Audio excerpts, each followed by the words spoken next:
Hi friends, మీరు చూస్తున్నారు AR Motors. ఈ బండి హోండా యాక్టివా 110. దీనికి బండి యాక్సిడెంట్ చాలా జరిగింది అనమాట. ఇది స్ప్లెండర్ బైక్ దిగడం వల్ల ఇలా జరిగింది.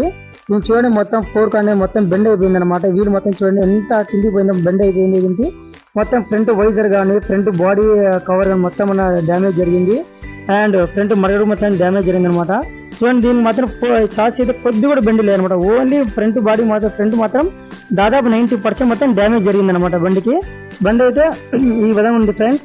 దీనికి మొత్తం కొత్త సామాన్లు వేస్తున్నాము. ఫ్రంట్ బాడీ, అలాగే ఫ్రంట్ ఫోర్క్ ఒరిజినల్ వేస్తున్నాం, అలాగే ఫ్రంట్ మడగాడు కూడా, అలాగే ఫ్రంట్ వైజర్, 2 షాక్ అప్స్ అనమాట. ఇవన్నీ కూడా కొత్త వేయడం జరుగుతుంది అనమాట. దీని బడ్జెట్ అప్స్మెంట్ వచ్చేసి 13 నుంచి 13.5 వస్తుంది అనమాట. దీనికి మొత్తం ఫ్రెండ్స్ బండి మొత్తం చూడండి, తయారైపోయిన తర్వాత ఇలా ఉందన్నమాట మొత్తం. ప్లీజ్ ఫ్రెండ్స్, ఇలాంటి వీడియోస్ కోసం ప్లీజ్ మన ఛానల్ ప్లీజ్ సపోర్ట్ చేయండి ప్లీజ్.